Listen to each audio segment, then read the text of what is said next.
Hola, ¿qué tal?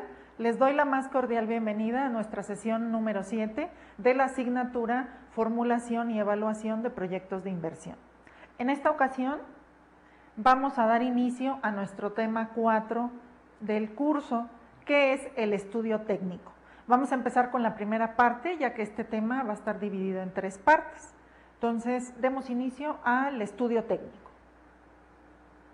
Lo primero que vamos a ver, como ustedes recordarán, en sesiones anteriores dimos una breve semblanza de lo que implicaba cada uno de los estudios que se realizaban tanto en la parte de prefactibilidad como en la factibilidad del proyecto, es decir, el estudio de mercado, el estudio técnico que vamos a empezar a ver ahorita, el estudio económico y financiero y el análisis financiero. Como recordarán, el estudio técnico implica toda esta cuestión de infraestructura, instalaciones, la ubicación de la planta o del local en su caso, todos aquellos recursos necesarios, mobiliario y equipo para que podamos llevar a cabo nuestro proyecto de inversión. Entonces, en esta ocasión vamos a empezar a profundizar más en este tema y hacernos de una serie de herramientas que nos van a ayudar para poder hacer este estudio de una mejor forma. Lo primero que vamos a ver es, bueno, si hablamos de estudio técnico, ¿qué implica? Tenemos 4 preguntas básicas en su diapositiva. ¿Cómo lo voy a hacer? ¿Dónde lo voy a hacer? ¿Cuánto me va a implicar hacerlo? ¿Y con qué producirá mi empresa? Entonces, al momento de pensar en un estudio técnico, tendríamos que dar respuesta de inicio a estas 4 preguntas o hacernos una reflexión en relación a estas 4 preguntas. Aquí el estudio técnico implica diseñar la función de producción óptima que mejor utilice los recursos disponibles para obtener el producto o servicio deseado. Fíjense que aquí hay una cuestión clave muy interesante, que es la producción óptima. Sea el caso de que nuestro proyecto de inversión sea un servicio o se trate de un bien, de la producción de un bien, tenemos que pensar cuál va a ser nuestra producción óptima. Esto va a ir íntimamente ligado con el aprovechamiento de los recursos y con la capacidad, que por ahí veíamos que si había una capacidad instalada, que si había una capacidad real. Vamos a profundizar un poco más en este tema. Pero entonces tenemos que pensar en eso, así como en el caso de los inventarios, de muchas organizaciones que tienen que hacer sus cálculos para determinar una producción óptima de tal manera que no tenga ni mayor ni menor nivel de inventarios, puesto que si tenemos de menos no vamos a poder satisfacer las necesidades de los clientes, y por el otro lado si tenemos de más, pues eso nos va a generar un costo de almacenamiento muy fuerte. En este caso de nuestro proyecto de inversión también tendríamos que estar pensando en esa producción óptima para nada más tener aquello que necesitamos y que nos permita cubrir con las necesidades de nuestro mercado y de nuestros clientes a los que estamos enfocados. Un estudio técnico comprende 3 aspectos fundamentales que vamos a empezar a ver en esta sesión. Por un lado, el tamaño del proyecto, y el tamaño del proyecto implica toda una serie de aspectos que vamos a ir analizando a profundidad y que ustedes a su vez, tanto en su proyecto de inversión que están elaborando para esta asignatura, como ya un proyecto en la vida real, tendrán que considerarlo. ¿Cuál va a ser el tamaño del proyecto? Otro punto importante sería la localización del proyecto, y esto tendrá que ver directamente con la zona geográfica en la cual nosotros pretendamos poner, pues ya sea la planta, el local, etcétera, la ubicación concreta en donde queremos que esté nuestro negocio. Y por el otro lado, la ingeniería del proyecto, que también vamos a profundizar a qué se refiere este elemento. Entonces, cuando hablamos de ingeniería del proyecto, cuando hablamos de tamaño del proyecto y cuando hablamos de la localización del proyecto, estos 3 elementos involucran el estudio técnico. Vamos a dar inicio con el primero, que es el tamaño del proyecto. ¿Cómo podemos definir qué es el tamaño del proyecto? El tamaño del proyecto es la capacidad de producción que tiene el proyecto durante todo el periodo de funcionamiento. Cuando hagamos nosotros nuestro análisis, tendremos que determinar qué capacidad de producción vamos a tener. Y esto es muy importante porque no podemos comprometernos o hacer compromisos de una producción, ya sea del bien o servicio, que no tenemos la capacidad para poder hacerlo. Es decir, aquí estaríamos hablando, y por eso el nombre de tamaño del proyecto, porque estaríamos hablando de qué magnitud va a tener el proyecto. hasta qué capacidad voy a tener yo posibilidades de satisfacer, qué tanto voy a poder producir, con cuánto personal voy a contar, o sea, todos los elementos necesarios para que yo pueda determinar cuánto es lo que voy a ofrecer y qué es lo que voy a ofrecer, y eso contrarrestarlo con los demandantes o en este caso los consumidores, que son los que van a adquirir mi producto o servicio. Entonces, aquí está íntimamente ligado, como decía, con la capacidad de producción, lo tiene en su diapositiva, y la capacidad de producción está definida como el volumen o número de unidades que se pueden producir, ya sea en un día, en un mes o en un año, dependiendo del tipo de proyecto que se esté formulando. Aquí habría que analizar el estudio que estemos realizando, a qué periodos lo vamos a hacer, si a lo mejor va a haber ciertas proyecciones de manera diaria, van a ser de manera mensual o van a ser de manera anual. Se recomienda siempre que se manejen anuales, independientemente de que queramos por ahí hacer algunos análisis más específicos y detallados que pudieran presentarse ya sea de manera diaria o de manera mensual. Lo importante es que podamos establecer de una manera muy clara y precisa cuál va a ser nuestra capacidad de producción, porque de ahí se van a desprender los diferentes costos que vamos a tener para poder generar ese producto o servicio, y haciendo un análisis de esto, pues también se desprenderá cuál es el precio de venta que le vamos a poner al producto o servicio, y por el otro lado, cuál es el margen de utilidad que nosotros esperamos obtener. Entonces, si se fijan, todo va yendo como hilado, de la mano, tiene un orden, desde que empezamos la asignatura hasta ahorita, va en cascada esta situación de todos los análisis y la información que vamos a ir obteniendo para al final poder llegar a un momento de decir, este proyecto sí es factible, sí es redituable, sí conviene llevarlo a cabo, o por el contrario, no es un buen negocio, no me va a redituar lo que yo espero, y entonces pienso mejor en otra alternativa de inversión que me convenga más. En el tamaño del proyecto se mide, más bien el tamaño del proyecto se mide en función del número de piezas producidas por año. Esto entendido en el caso de que sea un proyecto que implique la manufactura de algún producto, de algún bien. Si estamos hablando de servicios, tendríamos que determinar el número de servicio tal que estamos ofreciendo, dependiendo de lo que se trate. Entonces aquí aplicaría, como decíamos, tanto para la parte del servicio como para la parte del producto. Y aquí yo les puse algunos ejemplos para que aterricemos más este concepto de tamaño del proyecto y no se quede como en el aire. Por ejemplo, si hablamos de un proyecto de educación, ¿cuál sería el tamaño del proyecto? La cantidad de alumnos admitidos en cada año escolar. Y ojo, lo manejamos de entrada, como les dije, cada año, porque los datos anuales son muy interesantes para hacer proyecciones para los siguientes años. Sin embargo, también podemos decir la cantidad de alumnos admitidos por cuatrimestre, por semestre, por trimestre, dependiendo de los programas de la oferta educativa que estemos ofreciendo. Pero entonces aquí nos estaríamos yendo por cantidad de alumnos admitidos por cada ciclo escolar. Ese es mi tamaño de proyecto, ni más ni menos. Y yo con eso ya puedo hacer toda una serie de análisis, determinar cuánto me va a ingresar, cuánto dinero va a salir, puedo establecer ahí mi flujo de efectivo de caja, que es muy importante poderlo realizar, y pues a su vez determinar con cuánto dinero voy a contar yo a nivel de utilidad, ya sea para reinvertirlo en ese mismo proyecto o para utilizarlo en otras cosas. El chiste es que la ganancia se puede aprovechar de una u otra forma. Entonces ahí tenemos el ejemplo del proyecto de educación. Otro ejemplo, un proyecto agrícola, sería la cantidad de productos obtenidos en cada ciclo agrícola. Esa cantidad de productos que se cosecharon en un momento dado y que se generaron en un periodo determinado, ahí estaríamos hablando de que ese es el tamaño del proyecto.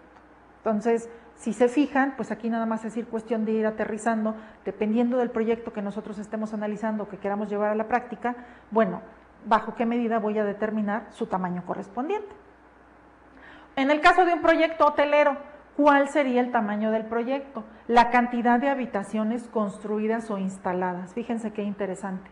De ahí podemos determinar que hay pues hoteles chicos porque tienen un número de habitaciones muy pequeño, como hay hoteles muy grandes con un número de habitaciones correspondientemente grandes también. Entonces, ahí hablamos de un tamaño de proyecto pequeño o un tamaño de proyecto grande. Y este dato, pues bueno, nos genera también una situación interesante de reflexión, porque dependiendo del tamaño del proyecto, pues también serán las respectivas utilidades que esperamos obtener. Otro tipo de proyecto sería el proyecto ganadero, que si aquí lo aterrizamos también a cuál sería o cómo pudiéramos determinar el tamaño del proyecto, sería en función de la cantidad de kilos de carne obtenidos en el ciclo productivo. Entonces ahí también haríamos un análisis de cuánto se pretende producir en un periodo determinado, se hace un día, un mes, un año, sin olvidar que el dato anual es sumamente indispensable, y entonces ahí ya vamos delimitando cuál va a ser el tamaño del proyecto. ¿Por qué es importante delimitarlo? Porque de ahí se van a desprender todos los datos económicos y financieros que necesitamos para el proyecto. Requerimos saber cuánto tenemos que invertir, cuánto nos va a costar toda la infraestructura y todos los recursos que necesitamos para poderlo echar a andar, y por el otro lado, pues también a partir de ahí hacer los cálculos de las utilidades que estaríamos proyectando obtener en función de este tamaño que estaría pues dispuesto de alguna manera para aquellos clientes o mercado que les interese cubrir sus necesidades con nuestro producto o servicio en su caso. Entonces, ya tienen aquí estos 4 ejemplos: el proyecto de educación, el proyecto agrícola, el hotelero y el ganadero, y con eso se dan una buena idea para poder establecer para su próxima actividad, bueno, de qué tamaño va a ser o cómo vamos a poder establecer ese tamaño del proyecto, y pues que puedan seguir haciendo sus cálculos correspondientes. Hablábamos hace rato de la capacidad. Dentro de este tamaño del proyecto entra un elemento clave o un factor clave, que es la capacidad que va a tener mi negocio en un momento dado para satisfacer las necesidades de los clientes actuales y futuros. Ahí hablamos de una capacidad de producción o de prestación de servicios, en su caso, por unidad de tiempo. La unidad de tiempo es lo que comentábamos hace rato, ya sea un día, un mes, un año, etcétera, un trimestre, un cuatrimestre, dependiendo de cómo lo queramos manejar, pero tendremos que establecer esa capacidad. Y ahí les pongo también un ejemplo. Tenemos una fábrica de camisas, y entonces, ¿cuál sería su capacidad? El número de camisas producidas en un mes o en un año, por ejemplo. En el caso de un hotel, el número de habitaciones disponibles. Entonces ahí ya vamos estableciendo cuál es la capacidad que tiene nuestro negocio que queremos emprender, o cuál va a ser esa capacidad, y a partir de allí ya determinar aquellas necesidades que podremos satisfacer en tiempo y forma. Ahora, la capacidad se puede dividir en 3 tipos. Podemos tener, por un lado, lo que se denomina capacidad diseñada, por el otro lado, lo que es la capacidad instalada, y por el otro lado, lo que es la capacidad real. Será muy importante para el proyecto diferenciar estos 3 elementos o estos 3 conceptos, porque no estamos hablando exactamente de lo mismo. En el caso de la capacidad diseñada, les estoy poniendo ahí que es el nivel máximo posible de producción o prestación de servicio. ¿Esto qué quiere decir? Que es la capacidad máxima que yo tengo en función de cómo está mi infraestructura, mis instalaciones, todo mi equipo inmobiliario, todo lo que yo tengo ya instalado para poder ofrecer ese producto o servicio. Eso es lo que me va a delimitar a mí cuál es la capacidad diseñada. Entonces yo tendré que pensar, dependiendo de la infraestructura, de los recursos, materiales y equipos que voy a necesitar y que pienso invertir, cómo va a quedar esa capacidad diseñada, en qué niveles va a estar y a cuánto va a corresponder, ya hablando de un dato concreto y numérico. Por el otro lado tenemos la capacidad instalada. La capacidad instalada es el nivel máximo posible de producción también, o de prestación de servicio en su caso, pero que los trabajadores con la maquinaria, equipo y toda la infraestructura disponible puedan generar de manera permanente. ¿Cuál es la diferencia de la capacidad instalada con la capacidad diseñada? En el caso de la capacidad diseñada, te la da ya la infraestructura que tú ya generaste o que piensas generar para tu proyecto. En el caso de la capacidad instalada, te la da ese aspecto importante que viene ahí, que es los trabajadores y el equipo que tú tienes disponible. A lo mejor, si hablamos del caso de una escuela, pues yo pudiera tener 20 salones disponibles, que eso sería mi capacidad diseñada, porque mi infraestructura así está construida para tener 20 salones disponibles. Sin embargo, a lo mejor nada más tengo 10 maestros, y esos 10 maestros pudieran cubrir quizá solamente 10 o 15 salones, que eso sería mi capacidad instalada. Aquí entonces entra otro concepto adicional de capacidad, que sería la capacidad ociosa. La capacidad ociosa va a ser la diferencia entre mi capacidad diseñada y mi capacidad instalada. Si yo tengo 20 salones, de los cuales nada más están utilizando 10, que es mi capacidad instalada, porque solo tengo maestros y alumnos para cubrir esos 10, en este caso mi capacidad ociosa entonces sería de 10 salones. Habría que establecer en cada uno de nuestros proyectos, actuales y futuros, ¿a cuánto va a ascender esta capacidad ociosa? La idea es que la capacidad ociosa sea la menor posible, porque entre más capacidad ociosa tengas, entonces tienes un desaprovechamiento de recursos y de instalaciones, lo que ocasiona que, pues no necesariamente que tengas pérdidas, pero sí más bien si lo vemos desde el punto de vista de las utilidades, que estás dejando de ganar. Hay dinero que tú pudieras recibir con el aprovechamiento de esa infraestructura que tienes y sin embargo no se está utilizando. Entonces, busquemos siempre que cuando generemos un proyecto de inversión, este proyecto tenga la menor capacidad ociosa y que esa capacidad diseñada que estamos pensando dentro de la infraestructura y que va a ir dentro del tamaño de nuestro proyecto, pues sea lo más similar posible a la capacidad instalada que vamos a tener. Y por el otro lado, pues bueno, ya tenemos la capacidad real, que la capacidad real es el porcentaje de capacidad instalada que en promedio se está utilizando. Una cosa es si cuento con los recursos y si cuento con los maestros, pero otra es realmente cuántos salones estoy ocupando, ¿no? Entonces, en ese sentido, habrá que establecer esas diferencias y en el proyecto especificar, esta es mi capacidad real, esta es mi capacidad instalada, esta es mi capacidad diseñada y esta es mi capacidad ociosa, haciendo énfasis, como dije, en tener la menor capacidad ociosa y que si yo voy a pensar en hacer un diseño muy concreto de una construcción para mi proyecto, por ejemplo, pues no me vaya yo muy en grande, a lo mejor queriendo hacer una superconstrucción, cuando en realidad la capacidad instalada y la capacidad real que voy a tener, pues no va a corresponder a esa capacidad diseñada. Que hay quien dice, bueno, pensando en un futuro, pues de una vez construyo algo grande y así ya tengo las instalaciones. Pues sí, puede ser una visión interesante, pero por el otro lado también habría que ver lo que se estaría dejando de perder y lo que se estaría invirtiendo, lo que se estaría dejando de ganar, perdón, y lo que se estaría invirtiendo en ese momento por una capacidad y una infraestructura que realmente al momento no se va a utilizar. Y si no se va a utilizar en un corto plazo, habría que pensarlo.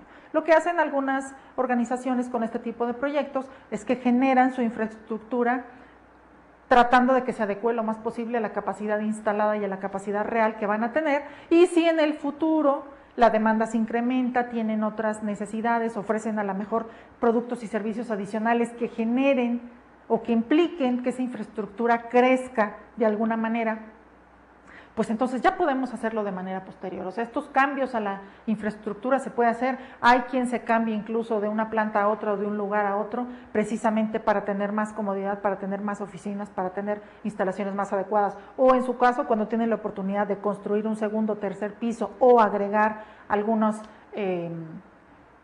apartados o espacios adicionales a lo que ya tiene construido, pues igualmente lo aprovecha. Pero esto lo va haciendo sobre la marcha y que incluso pensando en que un proyecto debe ser autofinanciable, esto es que de sus propias ganancias vaya subsistiendo, vaya creciendo, se vayan haciendo las modificaciones que se requieran en las instalaciones y demás, pues entonces estaríamos pensando que estas futuras modificaciones o expansiones que se le pudieran hacer a la infraestructura van a salir de la propia utilidad que se va generando del mismo proyecto, de ese mismo autofinanciamiento.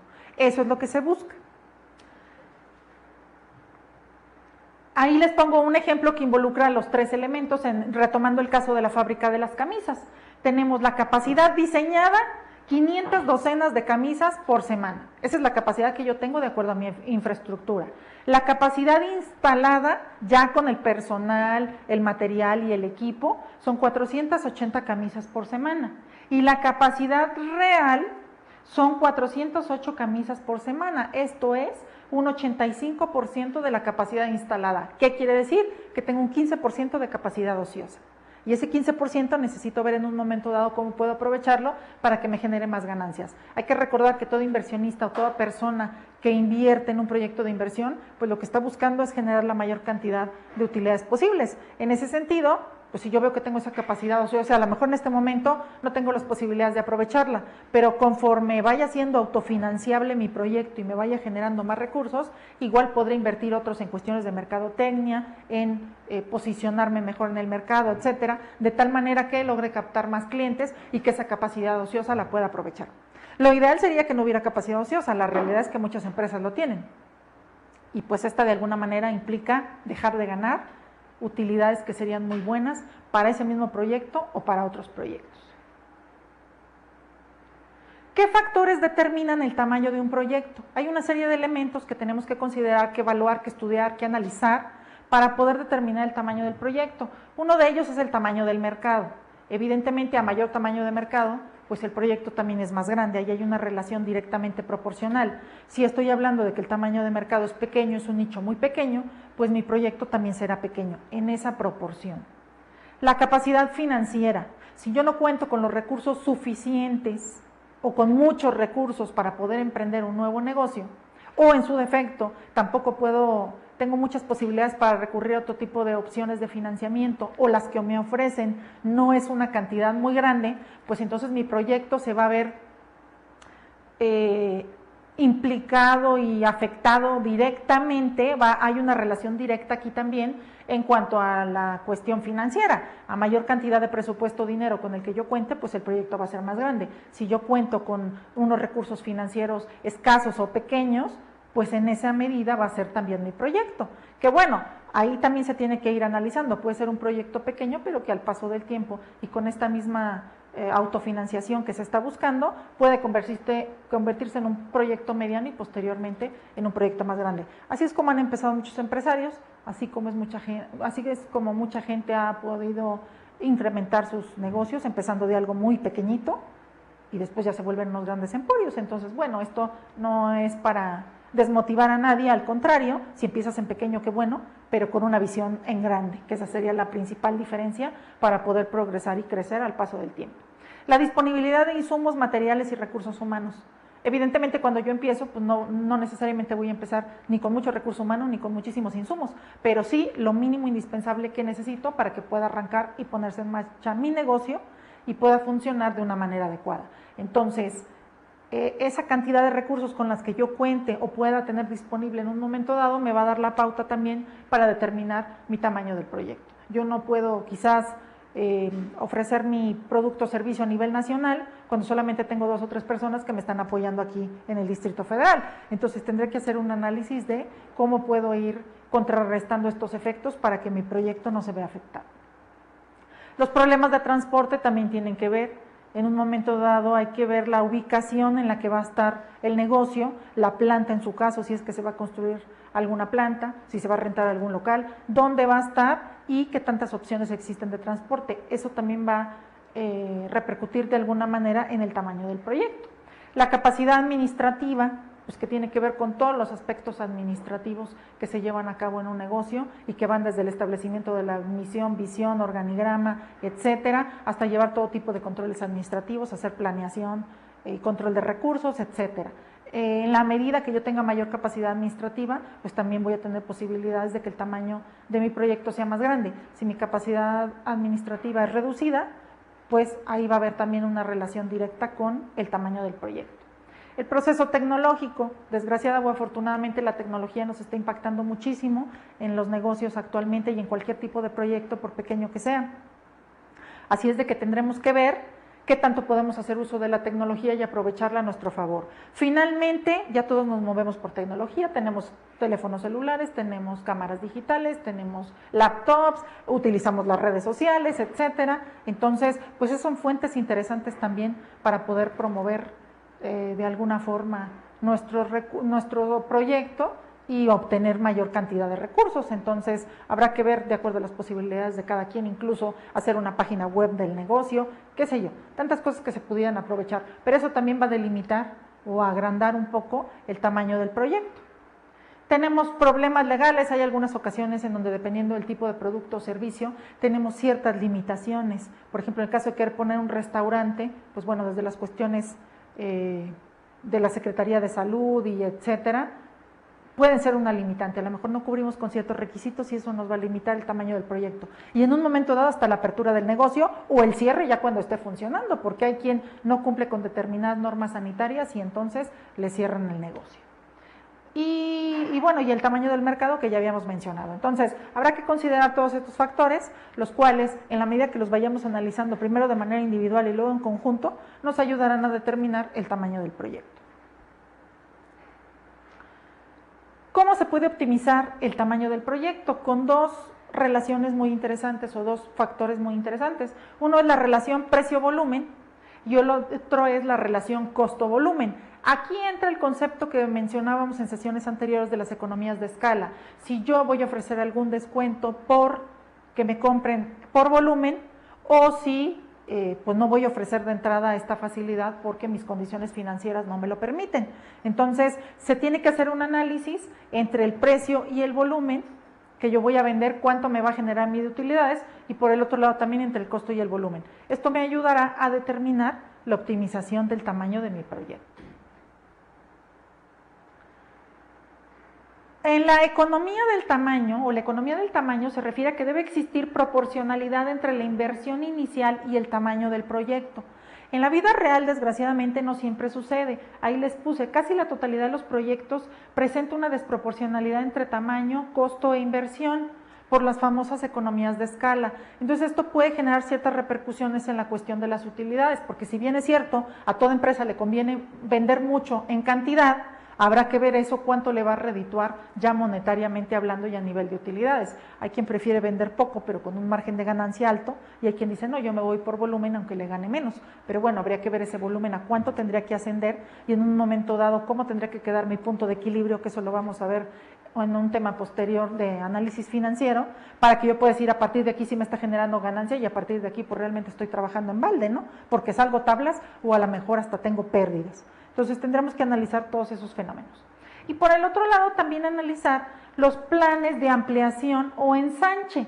Cuando el proyecto presenta un crecimiento en su demanda, que era lo que yo les decía, ya que está funcionando, tú tienes cierta planeación, cierta capacidad, tienes ya proyectada tu demanda, empieza a crecer tu demanda y entonces ahí puedes recurrir a unos planes de ampliación o ensanche, en donde entra o hay que considerar la tasa de crecimiento de mercado, la vida útil esperada de los equipos y la tecnología de producción.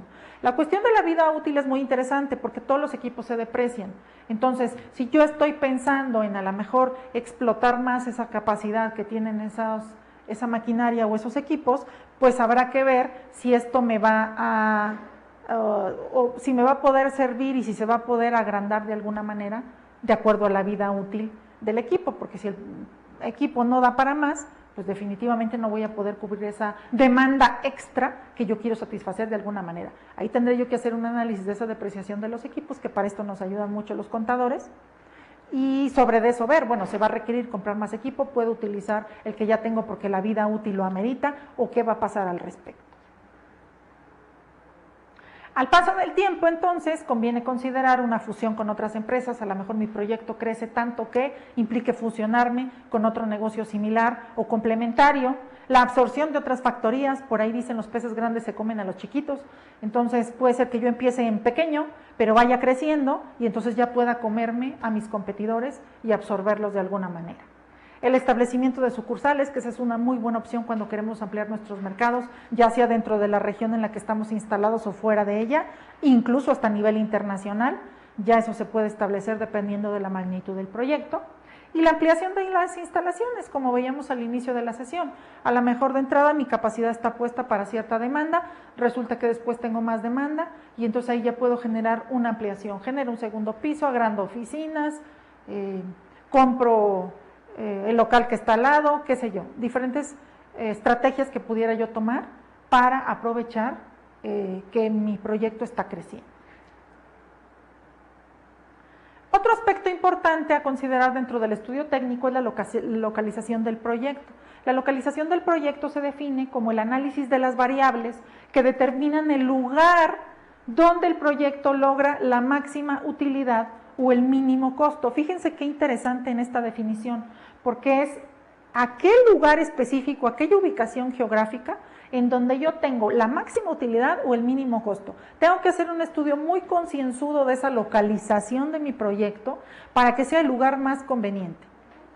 Y esto, pues los mercadólogos no me dejarán mentir, aplica para todo tipo de productos o servicios. No es lo mismo que uno ubique su negocio en un lugar sumamente escondido a que lo ubiques en un lugar en donde todo el mundo te vea, posiblemente en una zona comercial pues interesante, en donde haya una avenida principal muy cerca, o en este caso un metro muy cerca. Todo este tipo de elementos influyen desde luego en que las ventas y las utilidades se puedan incrementar. Es así que la localización del proyecto tiene un impacto muy fuerte dentro de la rentabilidad del negocio. Algunos factores que debemos de considerar en la localización los tienen ahí. Los medios y costos de transporte. Entre más alejados estemos de un transporte, más costoso nos va a ser a nosotros como generadores del proyecto. Entonces tenemos que analizar esa parte. La disponibilidad y costo de mano de obra. Hay quien dice, no hay mano de obra aquí, yo me la traigo de quién sabe dónde. Sí, pero ese quién sabe dónde hay que ver cuánto me va a costar. Lo ideal es que siempre tratemos de que la mano de obra sea de las áreas aledañas a donde estamos poniendo el negocio para que nos salga mucho más barato. ¿Qué es lo que hacen las empresas cuando se expanden a nivel internacional? Muchas de sus contrataciones las hacen directamente con personal de la zona, del país en cuestión. ¿Por qué? Porque ya saben de las costumbres, porque ya saben cómo se maneja su cultura, sus hábitos y demás, ya están inmersos en esa cuestión, y adicionalmente porque sale más barato porque la persona ya está viviendo directamente allá. Siempre habrá casos en donde pues, alguien lo trasladen de un país a otro para que desempeñe su trabajo, pero finalmente lo más conveniente será echar mano de la propia gente que está ahí. Así que la mano de obra tendría que ser preferentemente de áreas aledañas y cercanas a la zona en donde tú estás poniendo el negocio. El costo y disponibilidad de los terrenos. Hay terrenos que son sumamente caros, evidentemente dependiendo de la ubicación, ahí se incrementa la plusvalía y por lo tanto eso lo hace más costoso. Hay lugares que salen más baratos, terrenos que salen más baratos, pero habría que ver en dónde están ubicados y si realmente me conviene. La topografía de los suelos, que ese es otro dato importante. La estructura impositiva y legal, no podemos dejar fuera la cuestión de los impuestos y las leyes, así que habría que ver ahí qué tanto nos conviene. La disponibilidad de agua, energía y otros suministros. Ubicarnos en lugares en donde no tienen estos servicios puede ser más barato, pero a la larga mucho más complicado. Yo no podría poner un restaurante en un lugar donde no hay agua, por ejemplo, por dar alguna situación en específico. Tengo que ver que yo los servicios que voy a necesitar para mi negocio, la zona cuente con ellos, que no haya ningún problema de que no haya pavimentación, no haya agua, no haya drenaje, no haya teléfono o alguna situación por el estilo que a mí me repercuta de manera directa, porque eso va a mermar mis ventas y mis utilidades. La cuestión de las comunicaciones, tenemos que estar muy comunicados de una u otra forma con nuestros clientes y con el exterior en general, y la posibilidad de desprenderse de desechos. Como sabemos, hay desechos que pueden ser tóxicos, hay otros que no lo son, pero al final de cuentas tienes que deshacerte de esas mermas o de esos productos o de esos remanentes que no sirven. Entonces habrá que analizar también a dónde va a ir a dar ese tipo de desechos, porque si no, aparte de generar contaminación, pues realmente nos estaríamos quedando con un producto que no necesitamos y que ya no sirve al final de cuentas.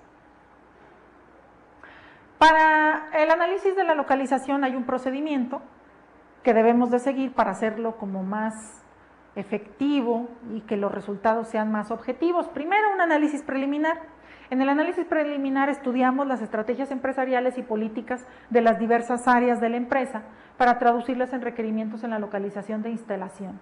Es decir, pues yo tengo que hacer un análisis previo de qué estrategias puedo yo implementar a nivel de las diferentes áreas, contabilidad, finanzas, mercadotecnia, etcétera, que me puedan funcionar y que me ayuden a tomar la decisión de en dónde ubicar mi proyecto de inversión. La otra es un estudio de disponibilidad de materia prima. Ahí les pongo, comprende las características de la materia prima y la distribución geográfica. Yo tengo que ver mis proveedores dónde están. Si mis proveedores me quedan muy lejos de donde yo me voy a ubicar, eso me puede generar problemas serios de falta de entregas o entregas a destiempo, dependiendo de por las zonas por las que pase, a lo mejor se me puede dañar la mercancía, o sea, toda una serie de situaciones que me pueden afectar y por lo tanto tengo que considerar dónde van a estar esos proveedores para que mi cadena de abastecimiento funcione de manera efectiva. Por el otro lado, también tenemos que hacer un estudio de mercado, comprende las características de los productos y la distribución geográfica, hay que ver si esa zona es la ideal, si la gente le gustaría que el negocio estuviera ahí, etcétera. Las tarifas de transporte, que otra vez retomamos la parte de que el transporte impacta mucho, posibles puntos de localización, a lo mejor yo visualizo primero una zona geográfica a nivel macro y luego ya defino dentro de esa zona diferentes puntos en los que pudiera estar ubicado mi negocio. Y ya tendré que hacer un análisis de cada uno para poder determinar cuál es la ubicación que más me conviene. La distancia del transporte, que va relacionado con los proveedores y hasta con los mismos clientes, porque si tienen problemas para poder trasladarse a mi negocio, eso me va a generar conflictos muy fuertes. La determinación del tamaño de la planta, incluyendo el volumen de la materia prima, el volumen del producto y la determinación del costo de transporte. La preselección de puntos alternativos de localización. Establecí como lluvia de ideas una serie de puntos, pero luego voy a hacer una preselección para al final quedarme con las menores alternativas y sobre eso tomar la decisión. Después vienen otros criterios de selección, como estímulos fiscales, leyes, condiciones generales de vida, facilidades administrativas, preferencias personales. A lo mejor yo tengo cierta prioridad o cierto gusto por determinada zona y puede ser una opción, pero también habría que analizar si ese gusto no me va a perjudicar en el sentido de que no sea el lugar más idóneo para ofrecer mi producto o servicio. Hay que hacer una evaluación de alternativas a nivel ya más detallado y seleccionar esas 2 o 3 alternativas más viables dependiendo de cómo llevemos todo este proceso para después poder establecer cuál es la mejor alternativa. ¿En qué lugares no se recomienda localizar una futura empresa dentro de una localidad? Bueno, hay una serie de puntos que tenemos que considerar. En lugares que estén incomunicados, que ya decíamos hace rato, si tú estás alejadísimo de la civilización, pues no te van a comprar tu producto o servicio, o no vas a tener la cantidad de clientes que tú esperas. Que carecen de servicios básicos como agua potable y drenaje, lo que decíamos, poner un restaurante donde no hay agua, pues no, imposible. Que carecen o poseen de pocos medios de transporte para los clientes. Si los clientes no tienen manera de llegar con fácil acceso, o no hay transporte, o está escaso el transporte, no va a tener éxito nuestro proyecto. Lugares demasiado escondidos, como les dije, pues si nadie te ve, no te van a ir a comprar. Que sean peligrosos o de mala fama, los clientes se enteran y entonces dicen, no, pues no hay que ir a ese restaurante o a ese lugar porque es muy peligroso y entonces empiezas a perder clientes potenciales que pudieras haber tenido. Y que sean catalogados como susceptibles a contingencias ambientales o naturales. Si yo me voy a colocar en una zona en donde está un cerro muy cerca y yo sé que tiene deslaves cada vez que llueve o que se vienen huracanes y demás, pues puedo hasta perder mi negocio. Entonces habría que evaluar, si ese tipo de lugares me convienen o definitivamente no. La recomendación de entrada es que si esa ubicación tiene alguna de estas características o más de una, definitivamente reubiquemos y pensemos en que nuestro negocio esté mejor en otro lado. Ahora hablamos de una macrolocalización y una microlocalización del proyecto. La macrolocalización, como ahí les puse, se refiere a la ubicación de la zona macro de la cual se establecerá el proyecto. Si lo vemos en un mapa, pues ubicamos el mapa del país o de la región, como ahí les puse, y establecemos el área dependiendo del área de influencia de nuestro proyecto. Pero hoy lo estamos viendo a nivel macro. Ya cuando lo establecemos a nivel micro y hacemos una microlocalización, ahí ya lo vemos a nivel incluso de calles, de la colonia, las calles, cuáles quedan aledañas, cuáles son paralelas, etcétera, pero ya en una ubicación mucho más concreta. Aquí lo hacemos a nivel más de zona geográfico-región y de una manera más general. Este es el microanálisis que yo les decía. Y ahora, existen 3 métodos de evaluación que se pueden utilizar para la localización del proyecto.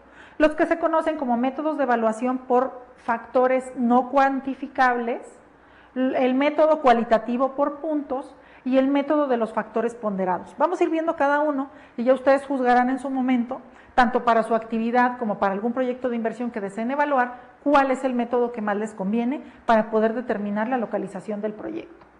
El primer método que vamos a ver son los métodos de evaluación de factores no cuantificables. Aquí son subjetivos, porque toman en cuenta solamente datos cualitativos. Hay que recordar que el dato cualitativo es aquel que no te genera un dato numérico y que no se puede medir de una manera tan fácil. que entra mucho la cuestión de percepción, de sensación que se tiene ante algo. En ese sentido lo hace más subjetivo y por lo tanto no es tan recomendable, aunque hay quien pues de todas maneras lo maneja, pero bueno, ya sería como bajo su propio criterio. Y de estos métodos se clasifican en tres, lo que son los antecedentes industriales, lo que es el factor preferencial y el factor dominante. Si hablamos del método de antecedentes industriales, ¿de qué se trata? Supone que si en una zona se instala una planta de industria similar, esta será adecuada para el proyecto, es decir, yo quiero poner una zapatería y veo que en esa zona hay otra zapatería, entonces digo, es buen lugar, la voy a poner ahí. Pero estoy dando por hecho que es buen lugar porque hay otro negocio similar. Sin embargo, no tengo los elementos necesarios para saber si al otro lugar realmente le está yendo bien, si está generando las ventas adecuadas, si no está por cerrar, si tiene plazas de crecimiento, no lo sé. Simplemente estoy juzgando porque hay otro negocio similar en la zona y yo decido poner uno ahí. A ese se le conoce como antecedentes industriales. Luego tenemos el método de factor preferencial. Este método se basa en la selección en la preferencia personal de quien debe decidir. Aquí es porque a mí la zona me gusta. Me gusta la zona sur de la ciudad y yo quiero poner mi negocio ahí. Pero ya es una preferencia mía, que eso no quiere decir que el negocio vaya a pegar o vaya a ser exitoso nada más por eso. Simplemente estaría yo dándole gusto a que por mi propia preferencia lo quiero poner en esa zona, ¿no?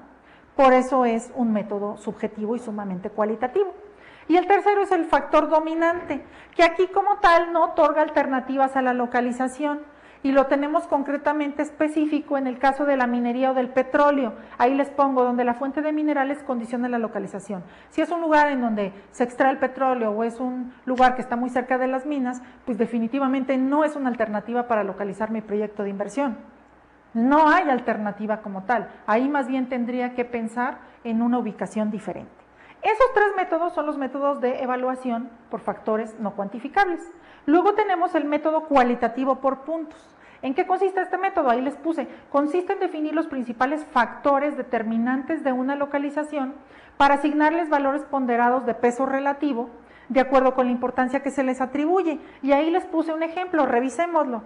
Tenemos los factores que nos interesan para este caso: materia prima disponible, cercanía de mercado, costo de insumos, clima y mano de obra disponible. Este es un ejemplo. Yo cuando defina mi proyecto tendré que establecer los factores que a mí me interesa evaluar para la localización del proyecto. Tengo que establecer un peso cuya suma de todos esos factores sea 1. ¿Qué tenemos en el ejemplo? Que se le asignó un valor de 0.35 a la materia prima disponible, 0.10 a la cercanía del mercado, costo de insumos 0.25, el clima me da 0.10 y la mano de obra disponible 0.20. ¿Eso quién lo asignó? Pues los responsables del proyecto, quienes dicen, a ver, en este caso, a mí lo que más me interesa es que la materia prima esté disponible, por lo tanto le doy el peso de 0.35. Y así voy a ir distribuyendo de tal manera que la suma de esos 5 valores me tiene que dar el 1. No me debe dar ni dato de más ni dato de menos, tiene que dar 1 cerrado. Ya que hice eso, en este ejemplo yo tengo 2 lugares posibles de localización, la zona A y la zona B, para los cuales establecí una escala de evaluación que puse en este caso de 1 a 10, siendo 10 como el valor más favorable y el 1 el menos favorable, y hago una evaluación de, a ver, la zona A, cómo está la materia prima disponible en una escala de 1 a 10. Si en la medida que esté más disponible, pues sería 10, en la medida que esté menos disponible, sería 1. Después la cercanía de mercado y así sucesivamente. Hago esa evaluación para la zona A y hago lo mismo para la zona B. Una vez que tengo establecidos estos criterios de evaluación y que ya califiqué mis 2 zonas, lo que sigue es sacar el promedio, bueno, ya propiamente la calificación, pero ponderada, el valor ponderado, que sería la multiplicación del valor que yo le puse contra el peso que tiene asignada el factor o la variable. En este caso, ¿de dónde sale el 1.75? Pues de la multiplicación del peso de la materia disponible, que es 0.35, por 5, que es el valor que yo le puse a la zona A, y me dio 1.75. Este mismo procedimiento tengo que hacerlo para las 2 zonas y para los 5 factores. Al final, ¿qué es lo que voy a hacer para tomar la decisión? Sumo las calificaciones, ya los valores ponderados de las 2 zonas. En el caso de la zona A tengo un valor de 5.50, en el caso de la zona B tengo un valor de 6.5, y al tener ya estos datos finales, El valor más alto es el que va a representar la localización más idónea. O sea que bajo esta circunstancia y este supuesto, la zona más idónea para localizar mi proyecto sería la zona B, que tiene un valor de 6.5. Eso es de lo que se trata el método cualitativo por puntos. Y tenemos un último método que sería el método de los factores ponderados. Este método es el método más general, ya que, como les puse ahí, permite incorporar el análisis de toda clase de consideraciones, sean cualitativas y cuantitativas. Entonces, aquí ya te permite pues tener como que una amplia gama de factores que pudieras incluir sin que eso te afecte el resultado. ¿Cuáles son los pasos para llevar a cabo este método? Se los puse ahí. El primero, se identifican los factores más relevantes a tener en cuenta en la localización, igual que en el anterior. A ver, ¿qué es lo que a mí me interesa evaluar que realmente tenga esa zona o esa ubicación en donde quiero poner mi proyecto? Después se establece una ponderación entre ellos en función de su importancia relativa, como en el método anterior. Se puntúa cada alternativa para cada criterio a partir de una escala previamente determinada, que igual puede ser 1 a 10 como lo manejé en el caso anterior, o podríamos manejar una escala diferente. Y se obtiene una calificación global de cada alternativa para poder tomar la decisión. Aterricemos estos pasos a un ejemplo. Tienen ahí una tablita en donde lo que a mí me interesa evaluar son esos 5 factores: la proximidad a vendedores, los costos laborales, los transportes, los impuestos y el costo de instalación. Le doy un peso relativo, que en este caso el peso relativo es en una escala de 1 a 100, es decir, la sumatoria de ese peso relativo me tiene que dar el 100%. Para este efecto, lo que tiene más peso es que el negocio esté con una proximidad a proveedores y a la parte de los costos laborales. Eso es lo que más me está impactando. Y tengo en este caso 3 alternativas de ubicación: la alternativa A, la alternativa B y la alternativa C. Considerando una escala de 1 a 10, hago mi evaluación de esos factores. Ahí tenemos que, por ejemplo, para el caso A, la proximidad a proveedores vale 7, o se le asigna un 7, los costos laborales 5 y así sucesivamente. ¿Qué voy a hacer al final? Yo ahí les puse nada más como ejemplo de dónde salió el dato del 6.65 de la A. Ese valor salió de la multiplicación de la calificación, que es 7, por el porcentaje, que es 0.30, más cada uno de los otros: 5 por 0.30, 9 por 0.20, 6 por 0.15 y 7 por 0.5. Hago mi suma, voy a tener ahí también mi valor ponderado y me da 6.65. Hago el mismo procedimiento para el caso B y para el caso C, que ese ya ustedes tendrían que practicarlo en algún cuaderno para que vean que sí da estos datos de 7.3 y 7.45. Y una vez que tenemos estos datos globales, ya podemos establecer cuál es la localización que más nos conviene. En apariencia, la que más nos conviene es la C. La que podemos desechar ya totalmente es la A, puesto que sale con un valor mucho más bajo. Sin embargo, si analizan el valor de la B y la C, la diferencia es muy pequeña: 7.3 y 7.45. Si nos vamos estrictamente por el valor, podríamos irnos por la C, pero considerando que aquí entra también la cuestión del juicio por esta valoración que le hemos dado a los factores, habría que analizar cada uno de estos 2 casos y ver si lo que calificamos no nos llegara a impactar de más o de menos para poder tomar la decisión. Por ejemplo, es muy bueno para el caso de la alternativa C que tenga una proximidad a proveedores con nivel 10, porque eso quiere decir que tenemos proveedores muy cercanos o que tendríamos proveedores muy cercanos. Pero si hablamos de los costos laborales, por ejemplo, tienen un nivel 7. Entonces habría que hacer un pequeño comparativo. Cuando la diferencia es muy pequeña, se recomienda hacer un comparativo entre las 2 localizaciones para no irnos nada más por el puro dato frío o literal, sino visualizar los criterios y ver si pudiéramos cambiar de decisión o si nos quedemos con esta opción, que en este caso sería la C. Estos serían los principales métodos de evaluación en relación a la localización. A continuación, vamos a ver un pequeño video que nos profundiza un poco más sobre esto que hemos estado comentando del estudio técnico y algunos puntos adicionales que vamos a ver en las 2 sesiones posteriores. Los invito a que lo veamos.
que les haya sido de utilidad este video y haya podido afianzar y profundizar un poco más en sus conocimientos sobre el estudio técnico.